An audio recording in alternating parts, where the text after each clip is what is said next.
안녕하세요, 여러분. 백영기 목사입니다. 오늘 여러분들과 함께 어제에 이어서 같이 묵상을 해보도록 하겠습니다. 오늘도 어제에 이어서 예레미야 1장 11절에서부터 시작을 해야 될 것 같습니다.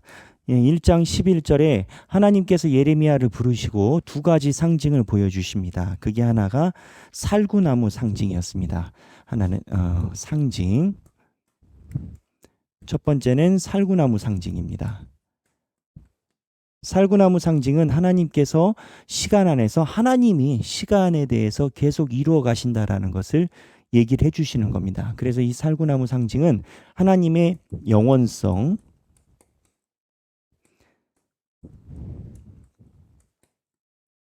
하나님께서 영원하시고 하나님께서 우리에게 보여주시는 영원성을 담지하고 있다라고 얘기를 했습니다. 그래서 우리 삶 중에도 하나님이 주시는 메시지가 있다라고 얘기를 했죠. 우리 삶에서 영원한 속성이 무엇이냐라는 겁니다. 우리가 삶에서 많은 걸 부여잡고 있습니다. 돈도 잡고 있고, 직장도 잡고 있고, 가정도 있고, 학교도 있고, 여러 가지를 다 부여잡고 살아갑니다. 인간은 사회적 동물이기 때문에 모든 것을 다 부여잡고 있습니다. 그런데 그 속성 중에서 변하지 않는 영원성이 뭐냐? 말씀밖에 없죠. 하나님의 말씀밖에. 시간이 지나도 변하지 않고 하나님의 뜻대로 이루어가는 건 그건 말씀밖에 없습니다. 이 살구나무의 상징이 그러한 상징이라는 겁니다. 하나님께서 예레미야를 통해서 이스라엘 백성들에게 너희 제대로 봐라. 나는 시간이 돼도 그 뜻 내가 말한 그대로 이루어 간다. 왜? 나는 시간이 지난다고 변하지 않으니까. 핵심은 의지할 바를 의지하라. 누구? 나 여호와. 그런데 두 번째 끓는 가마 얘기가 나옵니다. 이 끓는 가마 얘기는 북방에서 민족이 온다라는 겁니다. 여기서 이거를 예언이라고 얘기를 합니다. 이 부분을 우리가 조금 잘 알아야 됩니다. 예언. 여러분 예언을 뭐라고 이야기를 하십니까? 예언은 하나님의 뜻을 전하는 게 예언입니다. 미래를 이야기를 하는 게 예언이 아닙니다. 그런데 하나님의 뜻을 전하는 과정에 이 예언이 가지고 있는 모든 시간의 구성이 있습니다. 하나님의 뜻을 정하는 이 예언의 시간은 자, 첫 번째는 과거에 대해서 언제나 지칭을 합니다. 이스라엘 백성들에게 과거 너희들이 이렇게 했으니 잘못됐다라고 과거를 이야기를 하지 않습니까? 근데 이 과거를 이야기를 할 때 과거를 이야기하는 이유가 뭡니까? 현재를 너희가 고치고 바르게 하라는 겁니다. 그러니까 하나님의 뜻을 전할 때는 언제나 과거와 현재를 고치라라는 하나님의 메시지가 있습니다. 그런데 세 번째, 바로 너희들이 잘 들으세요. 현재를 고치지 않는다면 세 번째로 미래에 일어날 일을 말씀하십니다. 그러니까 성경이 말하는 예언은 철저하게 현재를 중심으로 과거와 미래가 세팅이 되어 있습니다. 미래의 사건은 변할 수가 있습니다. 어떻게 변해요? 현재 하나님 앞에 돌아가면, 현재 하나님을 의지하면. 아하스가 하나님을 의지했을 때 하나님이 아하스를 도와줬어요. 그렇잖아요. 사울도 하나님을 의지하게 되면 하나님이 징계를 하려다가 사울도 도와줬어요. 다윗도 범죄해서 죽을 것 같은 것 하나님께 회개를 하니까 하나님이 도와주셔서 미래를 바꾸셨어요. 그래서 기독교에서 이야기를 하는 하나님의 예언은 언제나 미래를 품고 있지만 이 미래를 결정해 놓은 결정론적 입장은 아닙니다. 이 이야기를 강조해서 하는 이유가 있어요. 무당들은 그래요. 네 운명이 정해졌다라고 점쳐요. 무당도 지 운명도 몰라요. 지금 하나님께서 어떻게 현재에 개입해 주시느냐에 따라서 미래가 바뀌어요. 그래서 성경에 나오는 예언은 무조건 너희들의 현재 상태에서 돌이키지 않는다면 이게 붙어요.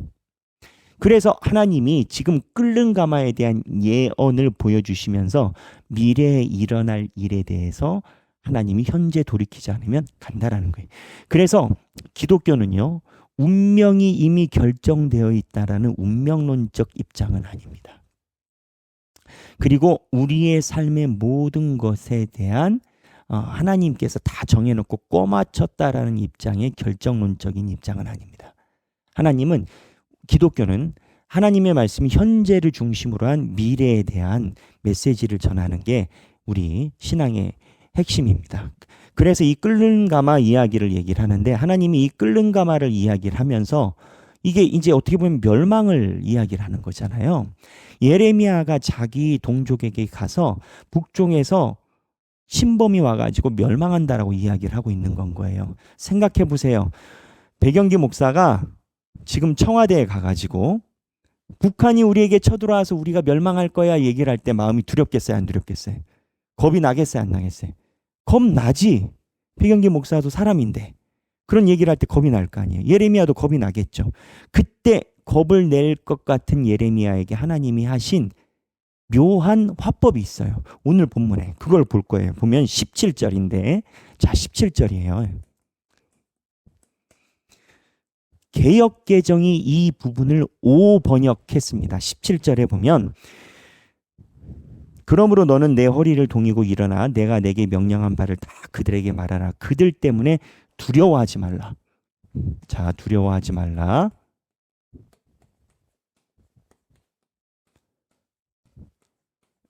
자, 이건 대전제예요. 두려워하지 말라, 대전제예요. 그런데 내가 그들 앞에서 두려움을 당하지 않게 하리라. 내가 그들 앞에서 두려움을 당하지 않게 하리라. 이게요, 5번역입니다. 이 내가 그들 앞에서 두려움을 당하지 않게 하리라라고 하면은 예레미야를 도와주는 것 같잖아요. 네가 두려움을 당하지 않도록 내가 도와주리라는데, 그렇지 않아요. 예레미야 1장 10절의 세 번역에 보면, 너는 그들을 두려워하지 말아라. 내가 그들을 두려워하면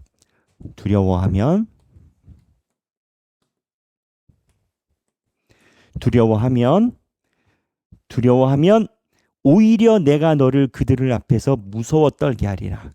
내가 떨게 하리라. 그러니까 결론을 이야기를 하면, 야, 네가 걔네들 앞에서 겁내지? 그러면 진짜 겁이 뭔지 내가 보여줄게. 걔네가 겁이 나는지 하나님인 내가 겁이 나는지 내가 너에게 보여줄게. 아예 말이 달라져요. 이게 개역 한글은 이 부분에 대해서 그래도 번역을 잘했습니다. 개역 한글은 옛날에 우리가 보던 성경이에요. 옛날에 보던 성경이 두려워 말라, 두렵건대 내가 너로 그들 앞에서 두려움을 당하게 할까 하노라. 두려움을 당하게 한다라는 게 주체가 하나님이에요. 이게 올바른 번역입니다. 그러니까 다시 정리해 보게요, 여러분. 그럼 도대체 무슨 소리냐? 하나님이 두려워하지 말라라고 얘기를 해요. 신앙의 적은 두려움이에요. 그런데 하나님이 두 번째 하는 맥락은 진짜 네가 두려워할 대상은 나라라는 거예요. 하나님이 두려움의 대상이라는 거예요.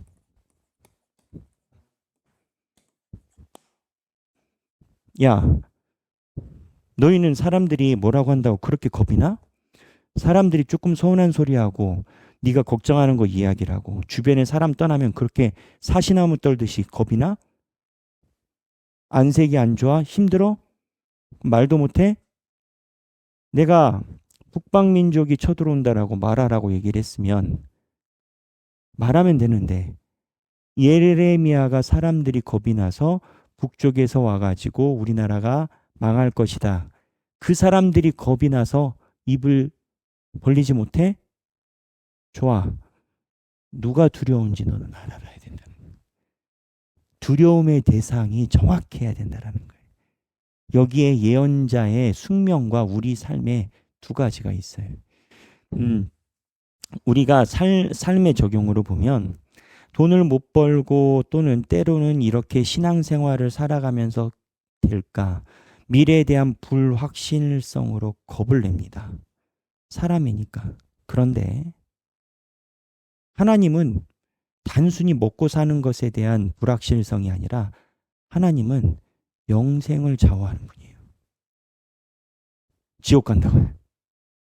그러니까 내 삶에 대해서 두려워하는 것이 큰 건지, 하나님이 가지고 있는 세계에서 하나님에게 어긋나는 것이 두려운지, 두려움의 대상이 어디 있느냐가 신앙을 좌우한다라는 거예요. 이거는 다른 관점의 얘기예요. 근데 이 이야기를 어느 선지자가 한 게 아니라 하나님이 예레미야에게 직접 하신 내용이에요. 그래서 제가 요약을 하면 이렇습니다. 우리 두려움의 근원이 내 신앙의 뿌리이다.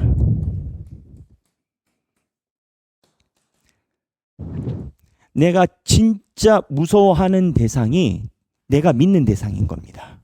역설적으로. 내가 걱정하는 상황이 내가 뿌리를 내리고 있는 근원인 겁니다.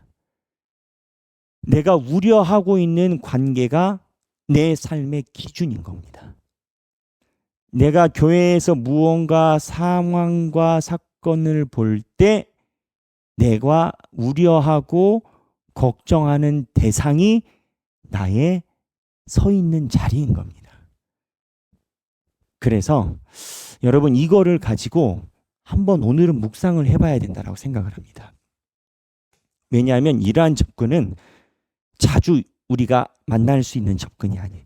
예레미야서에서 이거를 예레미야가 얘기를 한 게 아니라니까요. 하나님이 얘기를 하셨어요. 하나님이. 그래서 내 삶에서 저도 그래요. 내 삶에 두려움의 대상이 여러 개가 있어요. 백영기 목사도 사람이니까 미래에 대한 두려움, 뭐 통장 잔고에 대한 두려움, 아이들 키우는 것에 대한 두려움, 또 가족 관계의 두려움, 뭐 여러 가지 뭐 두려움이 사람이니까 연약하니까. 근데 내가 두려워했었던 대상들을 한번 생각을 해보고 그 중에서 정말 두려워해야 될 대상은 하나님이시구나 라는 고백이 필요한 것 같아요. 그래서 이 시간엔 각자 개인적으로 내가 과거에 어쩌면 현재 두려움의 대상으로 내 안에 변하지 않고 있는 두려움들을 한번 생각을 해보고, 그럼에도 불구하고 이 두려움보다 더 두려운 분이 하나님이시구나 라는 고백을 의도적으로 한번 해보면 좋겠어요. 사도신경에 보면 나는 전능하신 하나님을 믿습니다라고 고백하게끔 하잖아요. 사도신경이 왜 고백하게 하겠어요? 결국 신앙 고백이라는 것은 내가 사람들에게 보여주는 그 자세에서 나오는 거예요. 아무 말도 안 하고 입 딱 다물고 있으면은 그게 고백이겠어요? 사람들이 물어보면 대답을 안 해. 당신은 하나님을 믿습니까? 안 믿습니까?